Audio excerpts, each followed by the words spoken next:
Hello chers élèves, nous allons voir dans cette vidéo comment calculer la longueur d'un côté en utilisant la trigonométrie, donc cosinus, sinus ou tangente.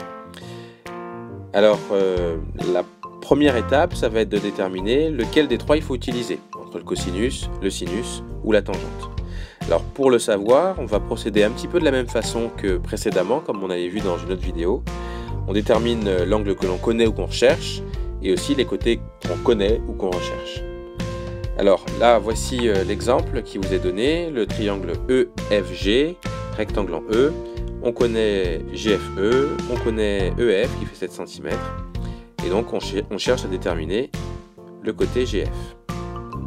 Alors on commence par déterminer l'angle que l'on connaît, puisque là il n'y en a aucun qu'on recherche. L'angle connu, c'est l'angle F, l'angle GFE. Donc on va l'écrire GFE. Et maintenant, on va s'intéresser au côté connu ou recherché, mais par rapport à l'angle GFE. Donc on va savoir si c'est le côté adjacent à l'angle, ou le côté opposé, ou alors si c'est l'hypoténuse. Alors on commence par le côté connu. Quels sont les côtés connus?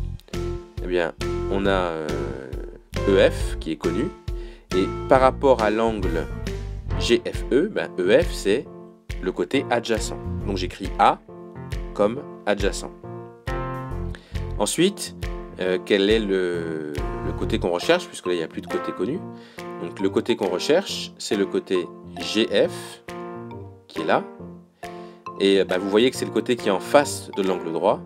Donc c'est l'hypoténuse. Donc je vais marquer H comme hypoténuse. Et donc là, on a AH, et on se rappelle du moyen mnémotechnique casse-toi. Et où est-ce que dans cette expression là on trouve le AH?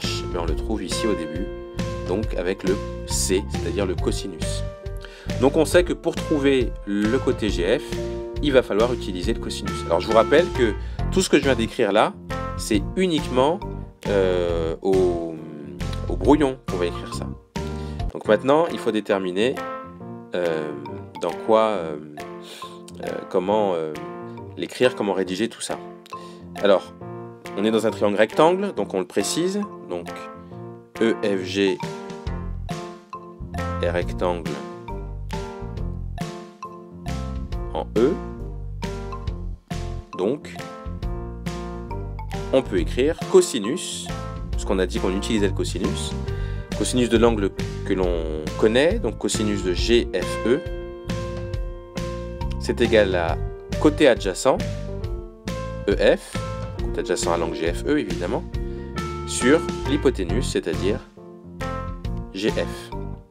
Alors maintenant, on regarde ici, quels sont les côtés ou les angles que l'on connaît. Déjà, GFE on le connaît, donc on peut le remplacer par 25 degrés. Et puis on connaît aussi EF, on peut le remplacer par 7. Donc du coup, je vais écrire cosinus de 25 degrés égale EF, c'est-à-dire 7, sur GF. Alors, je précise juste, faites attention, ici à ne pas marquer simplement 25 degrés, parce qu'il ne s'agit pas d'écrire simplement l'angle qui est égal à quelque chose. C'est le cosinus de l'angle qui est égal à quelque chose. Donc le cosinus, il faut l'écrire ici. Sinon, vous allez voir la calculatrice, vous allez trouver les choses fausses.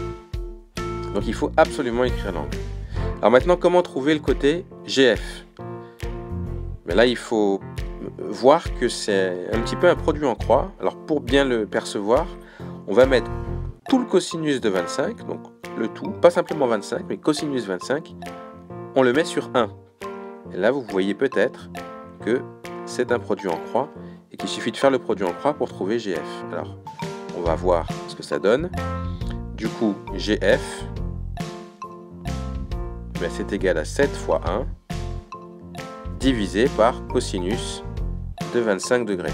Alors là aussi, faites attention sur la calculatrice, vous allez bien noter cosinus de 25 degrés. Il ne faut surtout pas écrire arcos ou seconde moins 1.